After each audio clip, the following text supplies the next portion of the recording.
अल्हम्दुलिल्लाहि रब्बिल आलमीन वल आक़िबतु लिल मुत्तक़ीन वस्सलातु वस्सलामु अला सय्यदिल मुरसलीन व अला आलिहि व सहबिहि अजमाइन अम्मा बाद फ़अऊज़ु बिल्लाहि मिनश शैतानिर रजीम बिस्मिल्लाहिर रहमानिर रहीम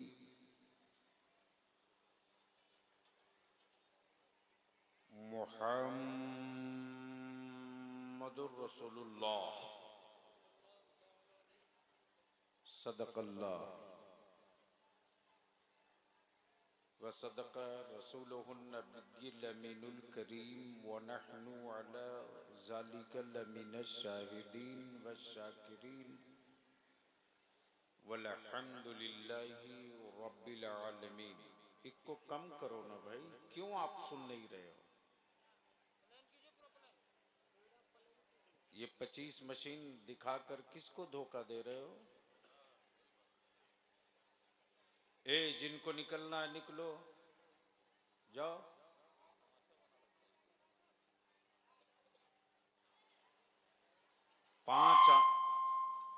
अरे उसको भगाओ यहां से। माइक वाले ने किसी ऐसे ही है, ट्रैक्टर चलाने वाले को दे देता है, जहाज उड़ा दो। 5 आदमी हो, 5 आदमी हो। ए आप जलसे में आए हो? हाँ, मेरी तरफ दिखाओ उसको। हजरत थोड़ा सा किनारे थोड़ा आइए ना।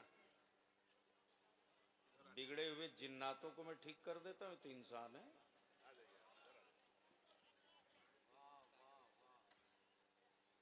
हाँ, 5 हो आशिक़े रसूल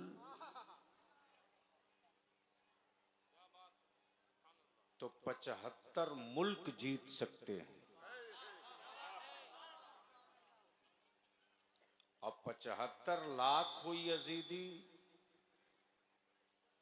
तो 500 मुल्क हार सकते हैं। अब ये देखो, दो पता नहीं कहां से आया अभी। माँ बहने ला हौल वला कुव्वत।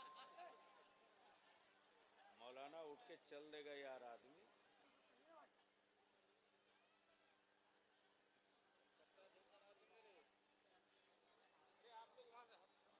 वो उसकी खोपड़ी पर उतने लोग सवार हैं, वो करेगा क्या?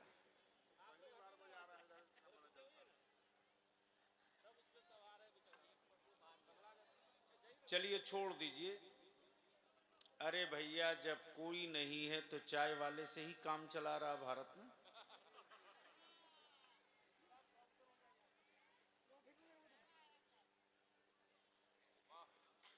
ईमानदारी से बोलो, क्या बलियावी की तकरीर सुनने का मूड है? कितने लोगों का? उठाए रखो हाथ, उठाए रखो, मैं भी एक बार देख लूं।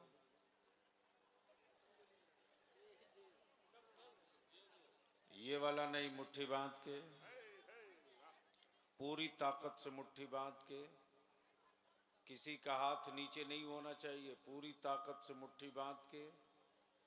अब बीच में कोई मेरे मुस्तफ़ा का आशिक हो तो खड़ा होके इतना जोर का नारा ठोक दे कि अगल बगल गलती से कोई यजीदों का रिश्तेदार घर आग ले लिया हो तो मकान खाली कर दे। हाथ उठा के जवाब दे।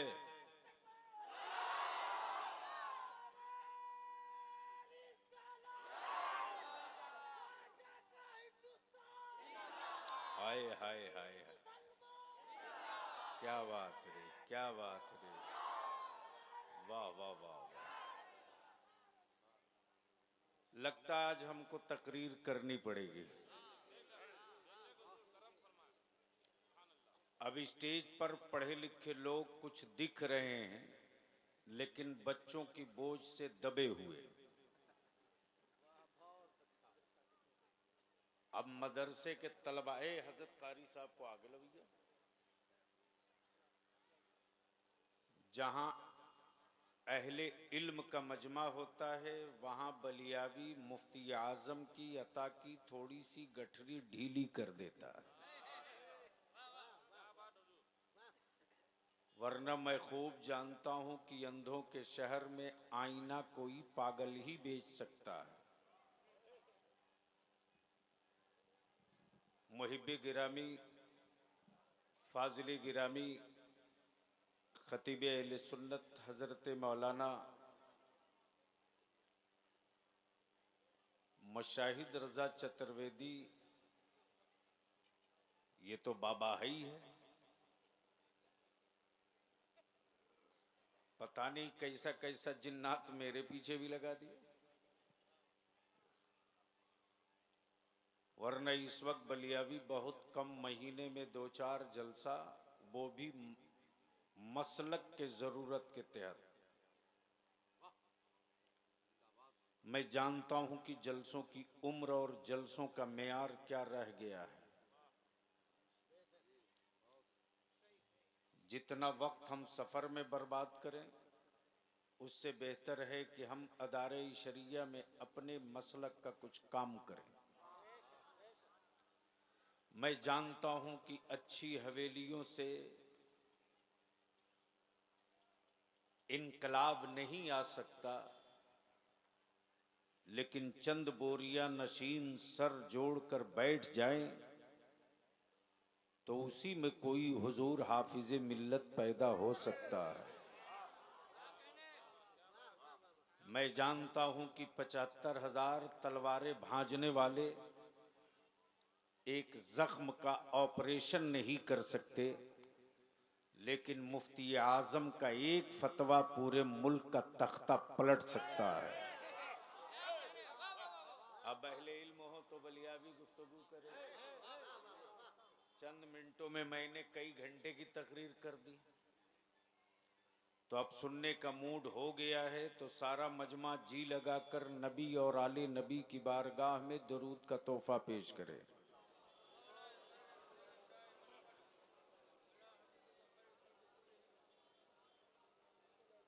आपकी आशिकी का इम्तहान हो रहा है। नबी का आशिक और दरूद पढ़ने में बुखालत से काम ले, ये इश्क की अलामत नहीं और ये आशिक की पहचान नहीं। आशिक की पहचान और अलामत तो ये है कि उनका तसब्बुर आ जाए।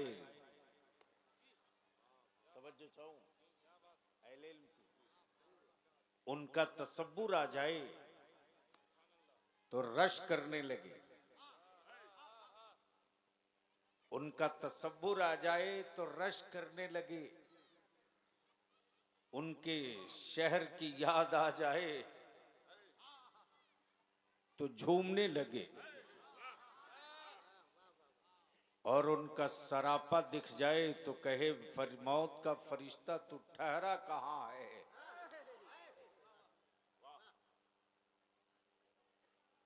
तो आशिक हो तो लगे कि लगे भी और दिखे भी।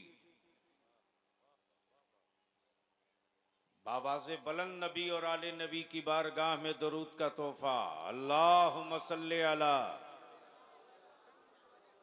सय्यदिना मौलाना मुहम्मदिन बारिक वसल्लिम सल्लु अलैहि सलातन तदुम बिदवामिल मलकिल हय्यिल क़य्यूम। इश्क और आशिकी ये दोनों आसान नहीं है। इश्क कुर्बानी मांगती, आशिकी ईसार मांगता है।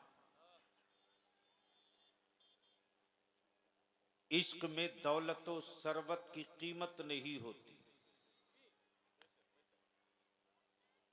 इश्क में महबूब की रजा होती है। तवज्जो चाहूं अहले स्टेज की तवज्जो चाहूं। अगर स्टेज पर बैठे हुए लोग अगर समझने वाले हो, समझदार हो तो बैठो, वरना स्टेज के सीने का वजन हल्का करो। तवज्जो चाहूं हजरत कारी साहब, उल्फत नूरी साहब, सुनिए। शायर इस्लाम जनाबे मौलाना मुबारक हुसैन मुबारक ये बाज़ाब्ता शायर हैं, उधार का कलाम नहीं पढ़ते। सुनिए सिर्फ एक शेर, सिर्फ एक शेर। कल्ब में, कल्ब मतलब दिल। मौलाना कारी साहब दुआएं चाहिए आपकी। कल्ब में एक तड़प उठी, कल्ब में एक तड़प उठी। पूरे शरीर में एक छोटा सा हिस्सा है गोश्त का, वही तड़पता है, बाकी कोई नहीं तड़पता। कल्ब में एक तड़प उठी, आंसुओं से वजू किया। मुजीब साहब हैं कि चले गए? अच्छा। कल्ब में एक तड़प उठी,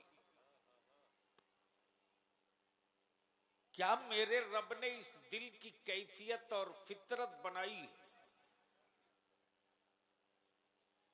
चलो राह पर पत्थरों से उंगलियों में ठेस लगे, घायल उंगलियां हो, तड़पे दिल। जनाजा बाप का हो, तड़पे दिल। मां बीमार हो, तड़पे दिल।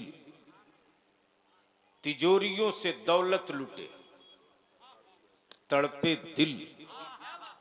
मुसन्निफ की तसनीफ खो जाए, तड़पे दिल। हाफिज कुरान का हिफ्ज कमजोर हो जाए, तड़पे दिल। कल्ब में एक तड़प उठी, आंसुओं से वजू किया। आशिकी मुलाजा कर। कल्ब में एक तड़प उठी, आंसुओं से वजू किया। वो जो याद आ गए,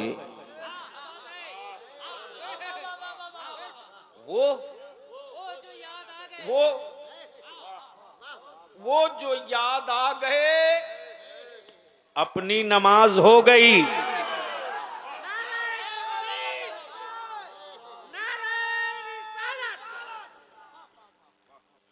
यही फर्क है। ए माइक ठीक करो यार, क्यों नाश करा रखे हो? उसके समझ ही में नहीं आ रहा भाई मेरे। बरेलवियों में, बदअकीदों में यही फर्क है। हम कोई वो नमाज पढ़ते ही नहीं जिसमें मुस्तफा ना हो। हम कोई वो नमाज पढ़ते ही नहीं जिसमें मुस्तफा ना हो। और रब ने कोई नमाज ऐसी दी ही नहीं जिसमें उसका महबूब ना हो।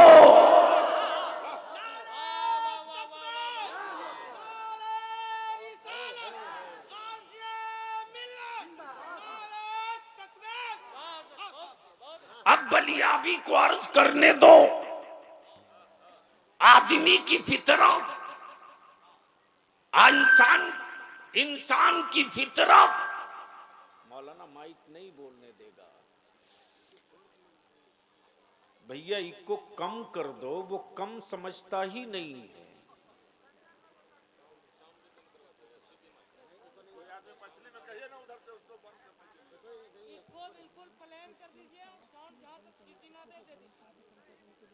हेलो हेलो, ठीक है, बस बस बस। मैं क्या कह रहा था, कोई याद दिला दे। झूम के बोल लो, सुनोगे तो मूड में आओ। ऐसे नहीं, आगे से लेकर पीछे तक बोलो, निकाह नहीं टूटेगा। जोर से तवज्जो चाहो, तवज्जो चाहो। ए स्टेज पर विजुअल बनाने वाला, चेहरे पर दाढ़ी भी नहीं रखे, स्टेज पर बैठने का भूत सवार है।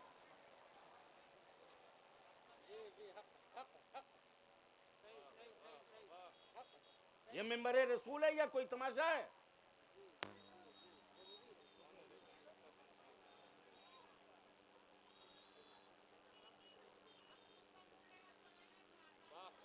बोल लीजिए झूम कर। तवज्जो चाहो, मैं क्या कह रहा था।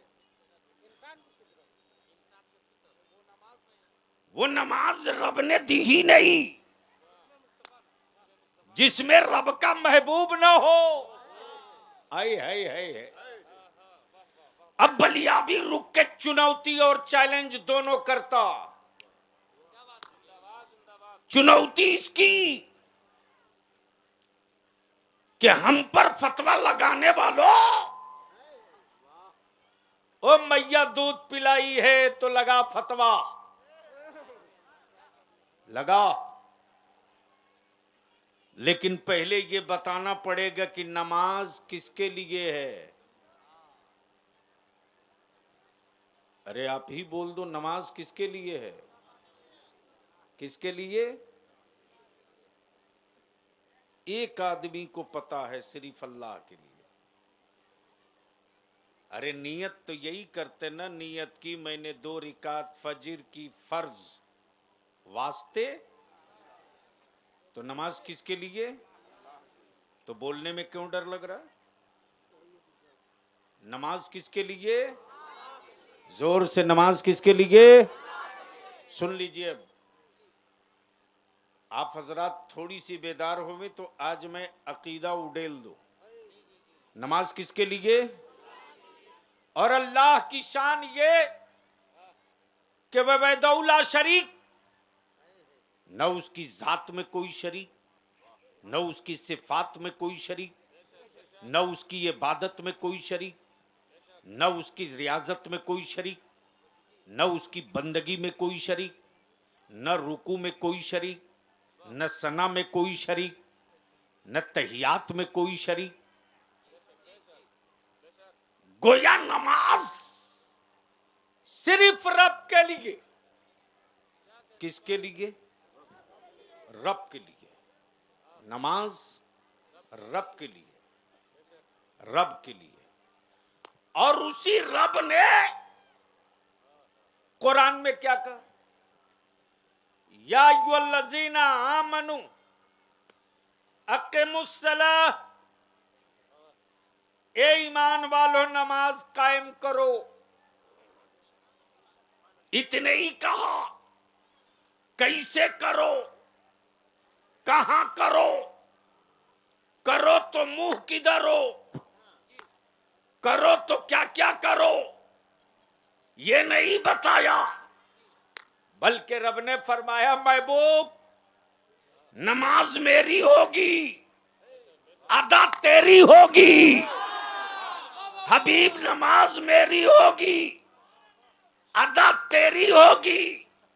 महबूब तुम जिधर घूम जाओगे वही किबला हो जाएगा। हबीब तुम जिधर घूम जाओगे वही किबला हो जाएगा। महबूब तुम जहां हाथ बांध दोगे वही नमाज का तरीका हो जाएगा। हबीब तुम जो पढ़ दोगे वही नमाज की तकमील का रास्ता हो जाएगा। अब बलियाबी को अर्ज करने दो। नमाज रब के लिए, रुकू रब के लिए, सजदा रब के लिए, कयाम रब के लिए, सना रब के लिए, सुबहान रब्बियल अज़ीम रब के लिए, तशहुद रब के लिए, सुबहान रब्बियल आला रब के लिए, सना रब के लिए, तशहुद रब के लिए, कयाम रब के लिए, सना रब के लिए। ए अल्लाह, तू वहदहुल्ला शरीक, तेरी इबादत में किसी को शरीक नहीं किया जाएगा। तो मौला तूने अपनी नमाज में अपने महबूब पर दरूद पढ़वाकर हबीब को शरीक क्यों कर दिया? अब बलिया भी कहता है कोई जो एक नमाज बता दे जो बगैर महबूब के दरूद के हो जाए। अमा फरज तो फरज, वाजिब तो वाजिब, सुन्नत तो सुन्नत, मुअक्कदा तो मुअक्कदा, गैर मुअक्कदा तो गैर मुअक्कदा। हद तो ये है कि जनाजा हो बाप का, दरूद हो रसूल पाक के। तो मुल्ला बगैर नबी के दरूद के जब बाप का काम ना चल सका तो बगैर मुस्तफा के दरूद के आपका काम कैसे चलेगा? आपका काम कैसे चलेगा? इसलिए अब आओ, कल्ब में एक तड़प उठी, आंसुओं से वजू किया, वो जो याद आ गए, वो जो याद आ गए, अपनी नमाज हो गई, अपनी नमाज हो गई। आशिकी बहुत आसान नहीं, और बलियाबी पूरी हिस्ट्री और तारीख पढ़ने के बाद यही कहता है, इंडिया का पागल हो या अमेरिका का लुटेरा हो या ऑस्ट्रेलिया का जनखा हो या बांग्लादेश का आवारा हो, कहीं का कुतवा हो या कुतिया हो, हमें इससे कोई फर्क नहीं पड़ता। मैंने मान लिया, मेरा छप्पर है तोड़ दोगे, मेरी कोठी है तोड़ दोगे, मेरी ईंटों पर बुलडोजर चला दोगे, लेकिन इतनी बात याद रखना, इस्लाम इस्लाम और इस्लाम के मानने वाले, इस्लाम और इस्लाम के मानने वाले आर्मी के लोग नहीं है, बीएसएफ वाले नहीं है, बीएसएफ वाले नहीं है, आर्मी के लोग नहीं है, बिहार रेजिमेंट के लोग नहीं है, पंजाब रेजिमेंट के लोग नहीं है, बल्कि इस्लाम के मानने वाले, इस्लाम आर्मी का मजहब नहीं, आशिकी का मजहब है, आशिकी का।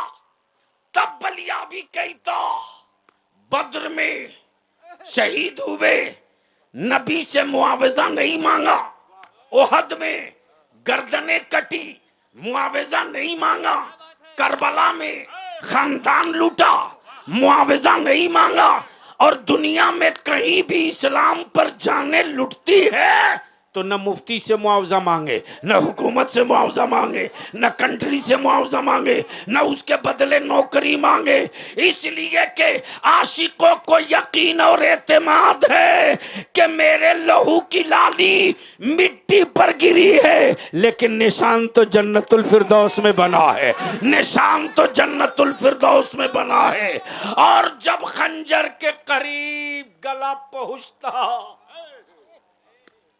कयामत के दिन जब एक जत्था चादर ताने सोए होगा, कयामत में लोग कहेंगे, मौला ये कौन लोग हैं, ये कौन लोग हैं जिनको कयामत की धूप का एहसास नहीं, जहां जमीन आग उगल रही, इस तपिश का कोई एहसास नहीं, ये कौन लोग हैं? रब की रहमत कहेगी, ये वही बंदे हैं जिन्होंने अपनी जानों की कुर्बानी मेरे महबूब की रजा के लिए दी है। अब तवज्जो चाहो, अब वो जमात उठाई जाएगी, जमात उठाई जाएगी, जन्नत ले लो, ले लो, ले लो, जन्नत ले लो। जन्नत जाकर बंदा लौट आएगा, मौला तेरी जन्नत में मजा नहीं है, मजा नहीं है। मौला तेरी जन्नत में मजा नहीं है। रब फरमाएगा मेरे बंदो मेरी जन्नत में कमी किस चीज की है? कमी किस चीज की है? हूर जन्नत में, गलमान जन्नत में, दूध की नहर जन्नत में, फल फ्रूट के बागात जन्नत में, हीरे सोने चांदी के जवाहरात के महल्लात जन्नत में, जो तुम चाह लो वो सब जन्नत में। फिर भी तेरा जी क्यों नहीं लगता? अल्लाह का बंदा नबी का आशिक कहेगा मौला मौला मुझे फिर पैदा कर दे, मुझे फिर पैदा फरमा और अपने दुश्मनों को भी पैदा फरमा। ए अल्लाह, ए अल्लाह, तेरी रजा के लिए जो कटते वक्त मुझे मजा मिला था वो तेरी जन्नत में मुझे मजा नहीं मिलता।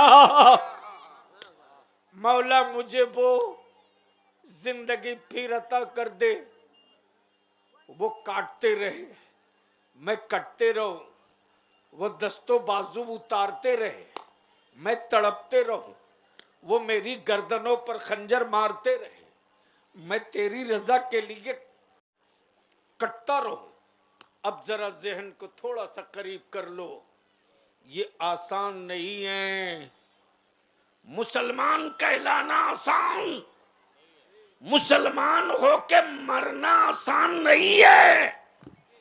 मुसलमान होकर मरने के लिए अपनी जिंदगी का सफर ऐसे ही करना होगा जैसे नंगी तलवार पर दौड़ते रहो, पैर भी बचा रहे सफर भी मुकम्मल रहे। ये बहुत आसान काम नहीं। अब जरा सा थोड़ा करीब हो लो। आशिकों की अलामत देखनी हो तो भारत में मोइनुद्दीन को देख लो, साबिर अलाउद्दीन को देख लो, हजरत महबूब इलाही को देख लो, हजरत मखदूम बिहार को देख लो, सैयदी सरकार शाह बरकतुल्लाह महर रवि को देख लो, और इन्हीं आशिकों में इश्क का सूरज देखना हो तो बरेली के इमाम अहमद रजा को देख लो, बरेली के इमाम अहमद रजा को देख लो। और इश्क के सूरज की तफसीर और तशरीह देखनी हो, इश्क के सूरज की तफसीर और तशरीह देखनी हो तो फख्रे अजहर हुजूर ताजु शरिया को देख लो। और जब इश्क के उस मंजिल पर हुजूर ताजु शरिया ने कदम रखा तब पुकार उठे जहां बहानी अता कर दो, भरी जन्नत, सिर्फ जन्नत नहीं भरी जन्नत हिबा कर दो, भरी जन्नत हिबा कर दो। नबी मुख्तारे कुल हैं, जिसे जो चाहे अता कर दें। अब जरा सा जग गए हो तो आओ चलो एक आशिक का सफर दिखाता हूं। आशिक का नाम है सैयदना इमाम मालिक। क्या? इमाम मालिक।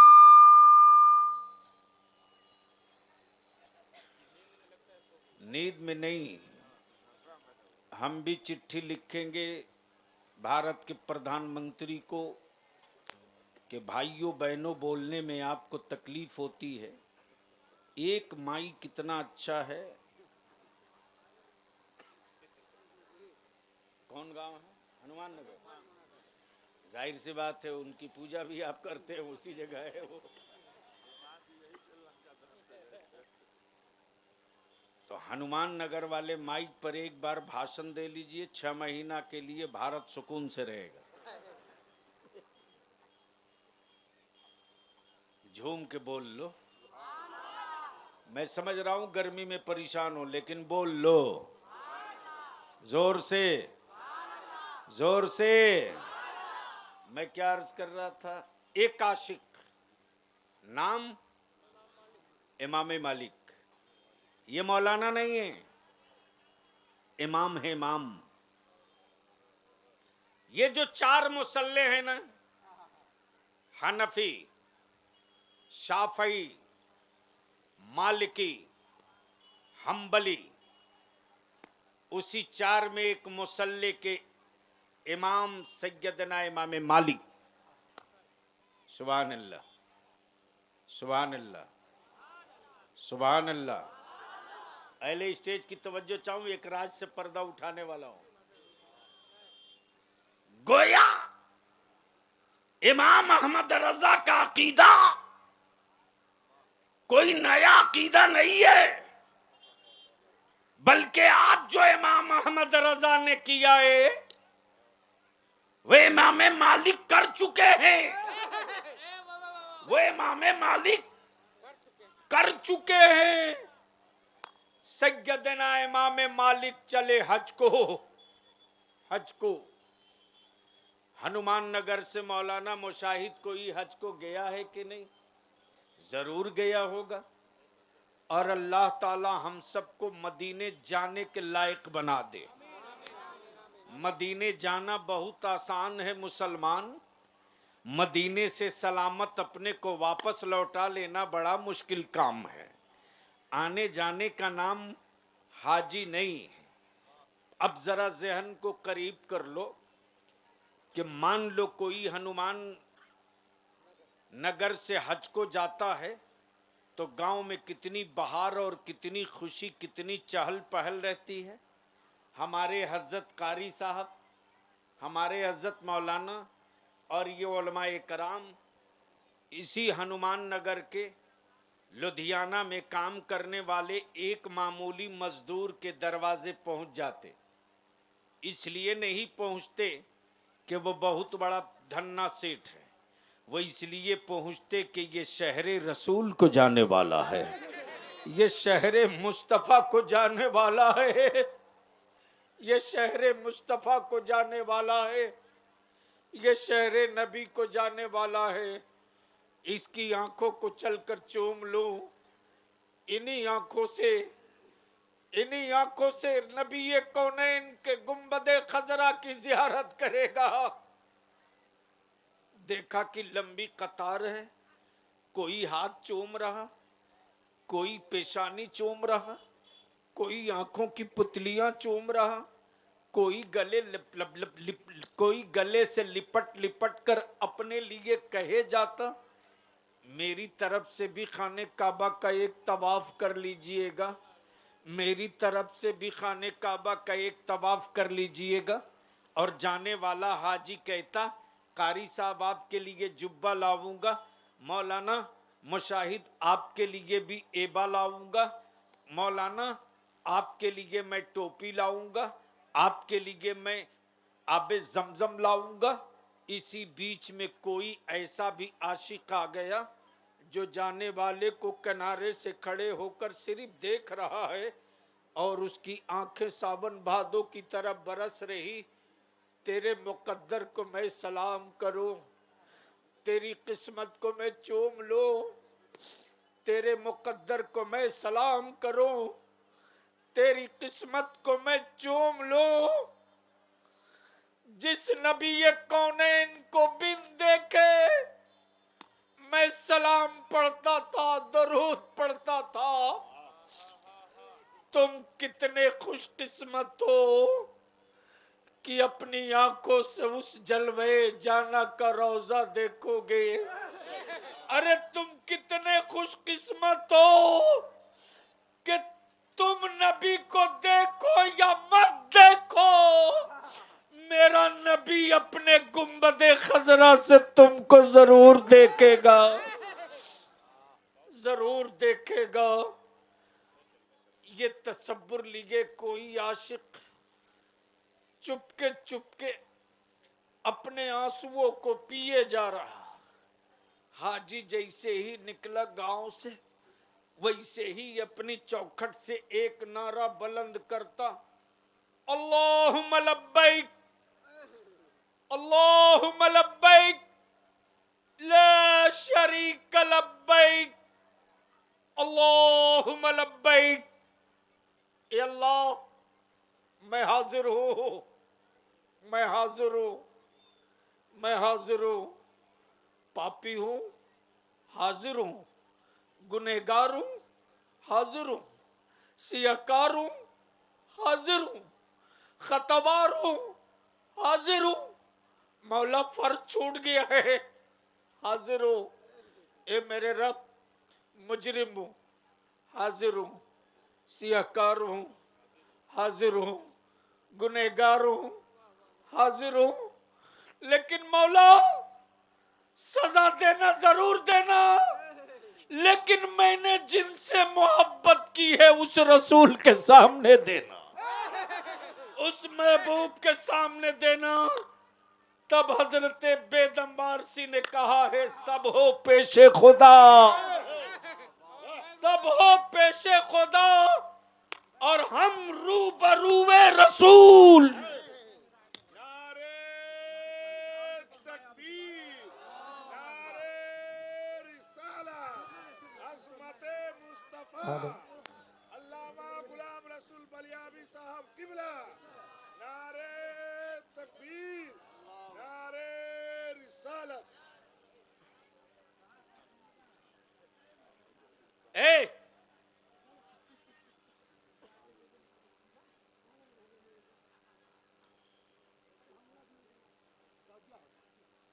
इतने बड़े हमदर्द हो, इसकी महतारी अगर अपनी औलाद के लिए अगर मतलब फिक्रमंद होती तो इतने छोटे बच्चे को छोड़ती।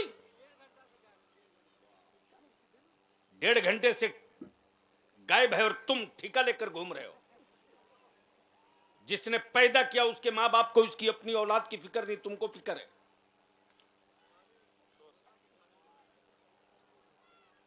अगर यही हालात रहे तो जलसों में जाना बंद कर देगा आलिम। तमाशा और दिल बहलाने का अड्डा नहीं है।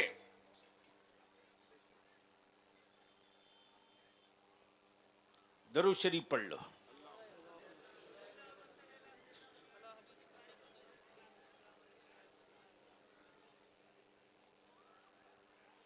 सल्लु अलल हबीब, सल्लु अलल हबीब।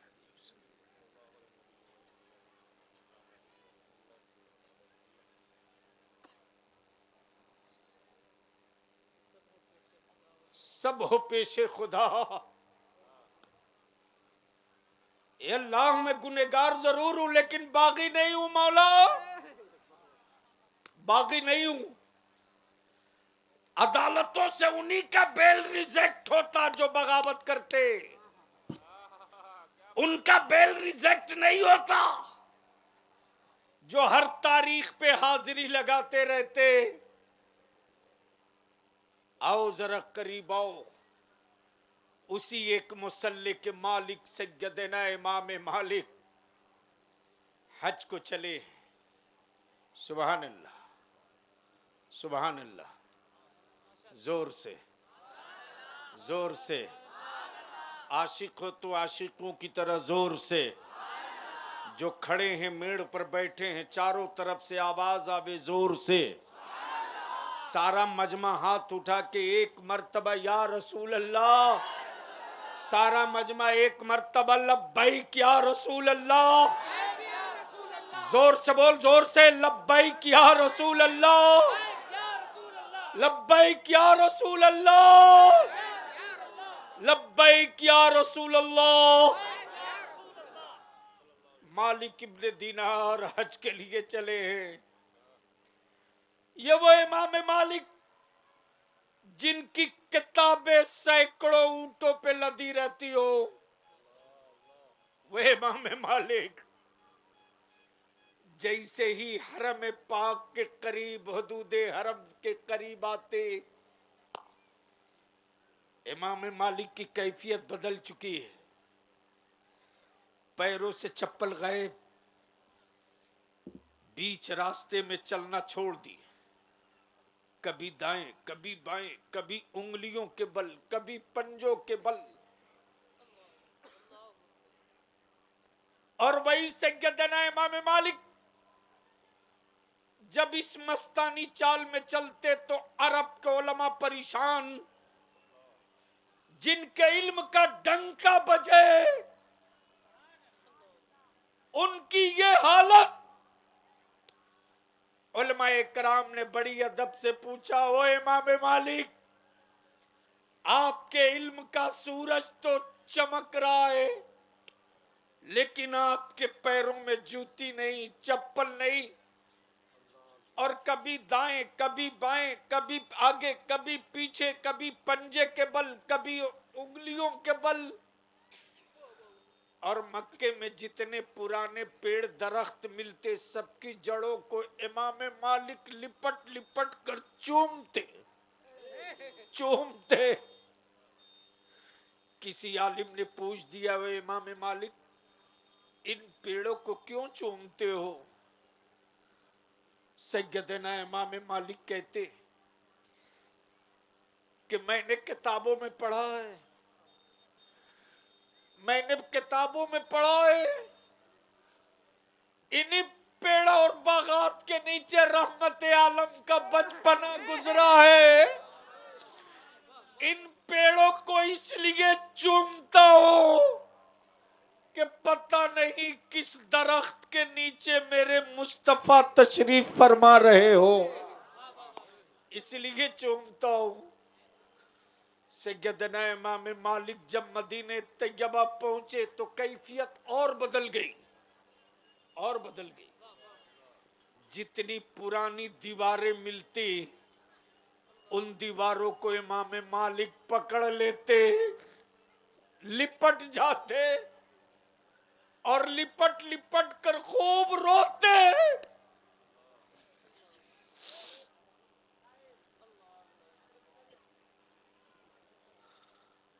लिपट लिपट कर उन दीवारों से खूब रोते। ये मिट्टी की गुंगी दीवारों, तुम मालिक से अच्छी हो, तुम इमाम मालिक से बहुत अच्छी हो।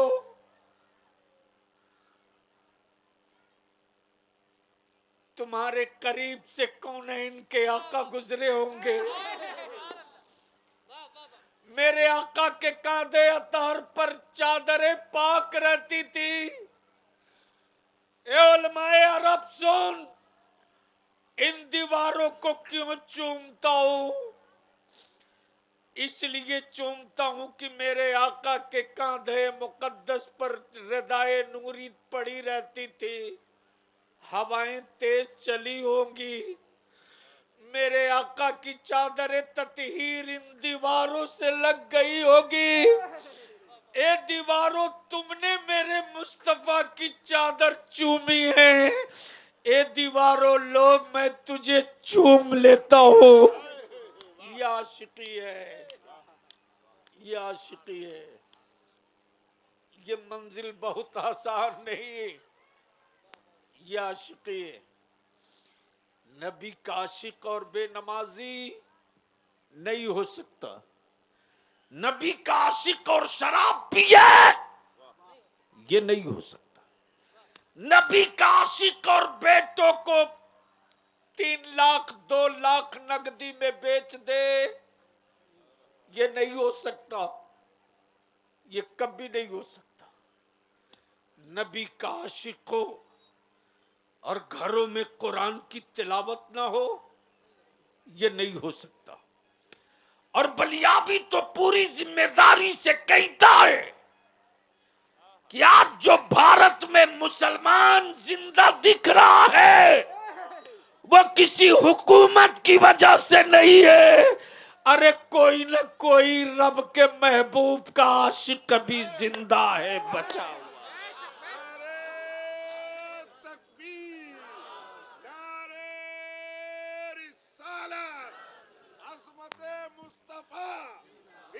मुस्तफा कॉन्फ्रेंस, अल्लामा गुलाम रसूल बलियाबी साहब किबला, कौमी जिहाद मोर्चा जिंदाबाद जिंदाबाद। इसलिए हम हनुमान नगर बहुत पहले आए।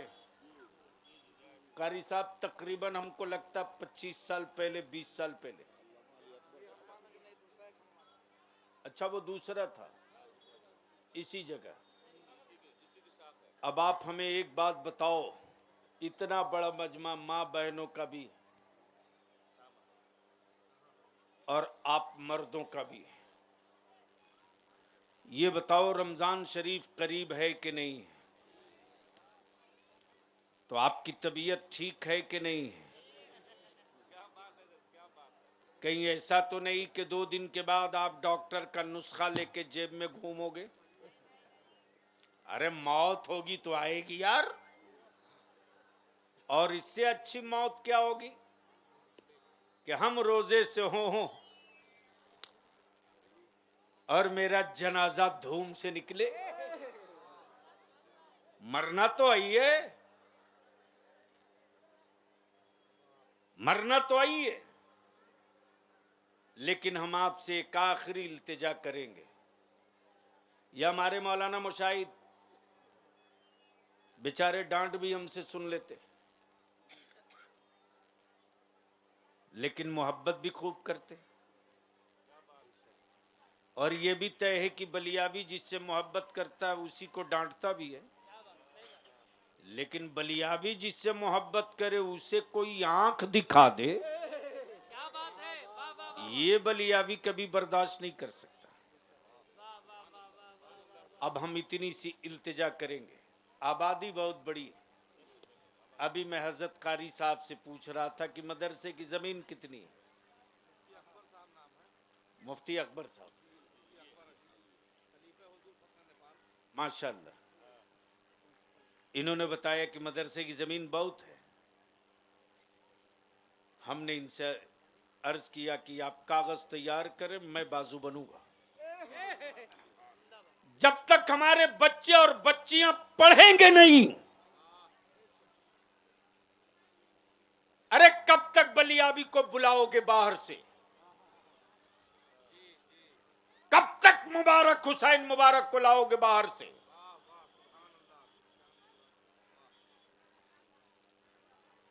कुआं इसीलिए खोदा जाता है कि सिर्फ खानदान पानी न पिए, पूरा इंसान पानी पिए।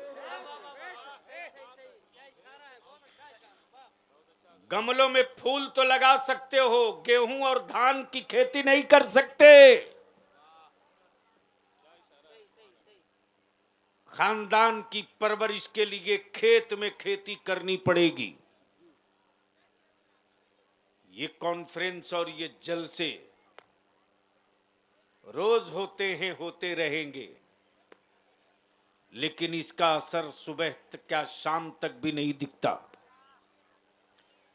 लेकिन मैं आपसे विनती और अपील करूंगा, तेरे बलियाबी को रोज लोगों ने आंखें दिखाई है, मैंने बहुतों की आंखें देखी भी है, लेकिन बलियाबी की सेहत पर किसी की आंख का कोई असर नहीं चलने वाला। इसलिए कि जिस बलियाबी ने हुजूर ताजु शरिया की आंखें देख ली हो, वो किसी आंख की परवाह भी नहीं करता। जिस बलियाबी ने रईसुल कलम की निगाहे मोहब्बत और उल्फत वाली आंख देखी हो, हिम्मत और जसारत वाली आंख देखी हो, वो बलियाबी किसी जल्लाद की आंखों की परवाह भी नहीं करता। आज अल्हम्दुलिल्लाह तेरे बलियाबी के पास सिर्फ एक चीज की कमी है, और वो अफसरों की कमी है। अफसरों की, अफसरों की। मौलाना राजनीति में एक से एक लोग आए, वीर गए। मैं जानता हूं कि गधे की सवारी करने वाले सीजन में ढेर लोग आते जाते, लेकिन बलियाबी ने जो बिहार के मदरसा मुल्हका मदरसे को हैसियत दिला दी, वो शायद बहुत आसान नहीं था। उन लोगों की हुकूमत से ले लेना जिनको मुसलमान बोरे में भर के वोट दिया है। बात जब छिड़ गई है तो सुनो, बिहार मदरसा बोर्ड का सनद सर्टिफिकेट कॉलेज, स्कूल, यूनिवर्सिटी के इक्वल बराबर हो चुका है। अब हमारे मदरसे के पढ़े हुए बच्चे भी पुलिस में भर्ती हो सकते हैं। अब हमारे मदरसे के पढ़े हुए बच्चे भी कलेक्टरिएट में, सेक्रेटेरिएट में बीडीओ और सीओ बन सकते हैं, लेकिन कौन समझाएगा अपनी कौम को? उलमाए कराम भी समझने को तैयार नहीं है, इसलिए कि कल तक ये पढ़ करके हाशिया लगाते थे, अब ये भी बगैर पढ़े सुन के हाशिया लगाने लगे हैं। कुछ लोग कहते बलियाबी ने क्या किया है? बलियाबी ने सियासत में रहकर पटना जैसे महंगे शहर में 12 कट्ठा जमीन खरीद कर 10 करोड़ की बिल्डिंग बनाकर अहले सुन्नत के हवाले कर दिया। अपना घर नहीं बनाया, किराए के घर में रहता हूं, सीना तान के। मैं ये भी जानता हूं कि रात को 12 बजे जब बिहार और झारखंड के किसी गांव में आग लगती है तो उस वक्त गाली देने वालों को बलियाबी मजबूरन याद आ ही जाते हैं। लेकिन याद रखना, लीडर मारकर तुम अपनी नस्लों को जिंदा नहीं रख सकते हो, और लीडर पैदा करके अपनी गूंगी औलादों को भी जबान दे सकते हो। कल तक जिनको भैंस के पीठ पर देखा था वो सत्ता के मालिक है, और जो सत्ता के मालिक थे उनके हाथ में भीख का कटोरा है। इसलिए हम अपने लोगों से, आपसे विनती करेंगे। मालूम है आपको कितनी जमीनें हर साल बेच रहे हो आप? उल्फत नूरी साहब, इलाके के लोगों को पता नहीं कि कितनी जमीनें इस इलाके में मुसलमान हर महीने हर साल बेच रहा है। मुझसे पूछो, मैं बता दूंगा। मैं एक एक अंचल, एक एक रजिस्ट्री ऑफिस की खबर मैं रखता हूं, मैं बता दूंगा। सड़कों का जाल बिछ गया है। जो ग्रामीण सड़क थी वो स्टेट हाईवे बन रही। छोटे छोटे खेत वाले, छोटे छोटे जमीन के टुकड़े वाले बाप अपनी गरीब बेटियों के डोला उठाने के लिए जमीन बेच दिए। अब उनकी औलादों के पास जमीन का कोई टुकड़ा नहीं बचा है। हम आपसे विनती करते हैं, हम आपसे इल्तिजा करते हैं, मत करो 5 लाख वाला जलसा, मत करो, मत करो, मत करो 5 दिन का जलसा, बंद कर दो, बंद करो।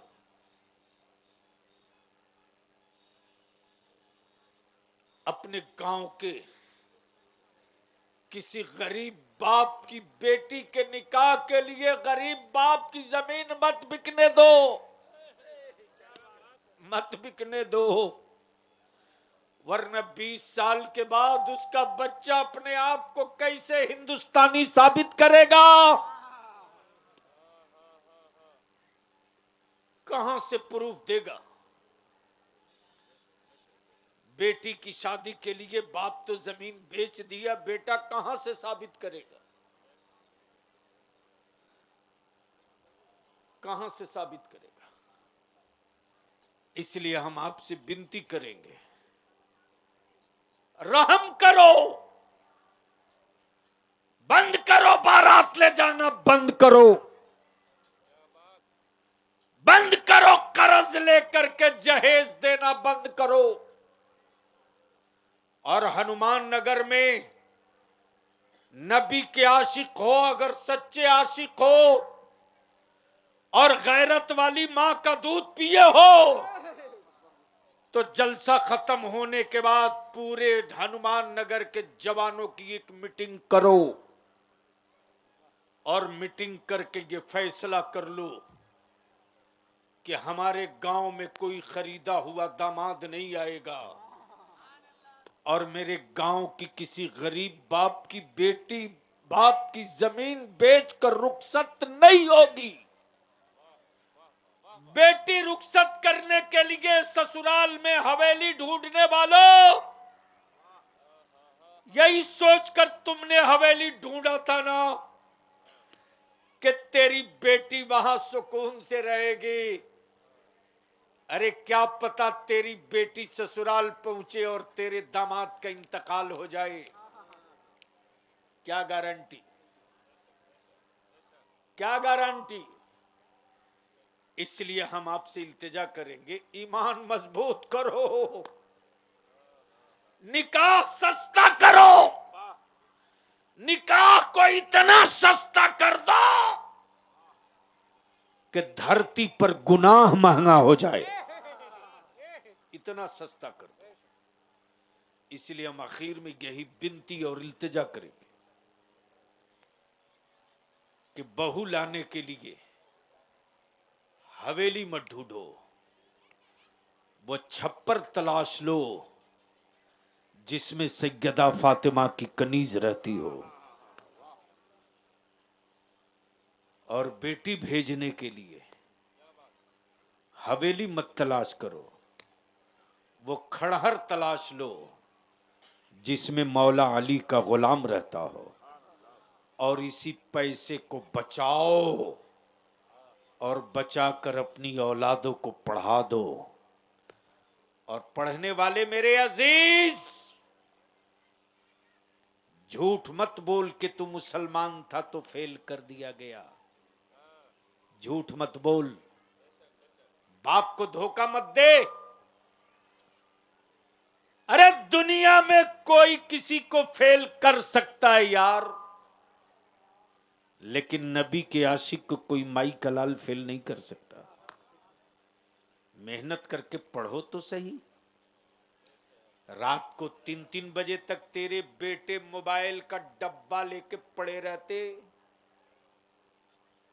अरे बेटे तो बेटे, ये बेटियां रात को 12 बजे 1 बजे 2-2 बजे तक बेटियां मोबाइल में लगी हैं तो लगी हैं। और माफ करना, ये बेटा और बेटी तो अपनी जगह, हमारे मौलाना हजरत लोग भी अब पीछे नहीं है।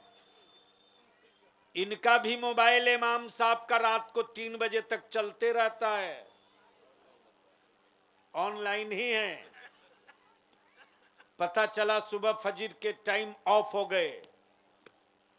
माफ कीजिएगा, इस आग ने मेरे बेटे और बेटियों को आवारगी के उस राह पर चढ़ा दिया है जिस राह से वापस लौटना बड़ा मुश्किल दिख रहा है, लेकिन नामुमकिन नहीं दिख रहा। दवा जरूरत के लिए इस्तेमाल हो तो बीमारी खत्म होती है, और दवा अगर शौक से खाई जाए तो अच्छी सेहत को बर्बाद होने से कोई रोक नहीं सकता है। इसलिए जिसका जो इस्तेमाल हो लिमिट और हद में हो। कॉलेज स्कूल में पढ़ने वाले मेरे अजीज, पूरी ताकत और मेहनत से पढ़ो। अल्लाह तबारक व ताला आप सबकी, हम सबकी हाजिरी को कबूल फरमाए। काफ़ी दिनों के बाद भाई मुजीब साहब तशरीफ लाए, कुछ देर गुफ्तगू भी हुई। मैंने इनके कांधे पर कुछ जिम्मेदारियां डाली भी है, कुछ डालेंगे भी, लेकिन उसमें सब में आपकी मदद भी चाहिए। और एक आखिरी जुमला मैं ज़रूर कहूँगा कि दुनिया के लूले लंगड़े को आप बहुत कुछ मान लेते हो, और अपने सेहतमंद को कुछ भी मानने से आखिर घबराते क्यों हो। अल्लाह रब्बुल जलाल गैब से इंतज़ाम और असबाब पैदा फरमा दे। कोरोना की बीमारी में कुछ बढ़ोतरी हो रही है, इसको मजाक मत समझिएगा, मजाक मत समझिएगा। जिन मुल्कों में ये फैल चुका है वहाँ वालों से पूछिए।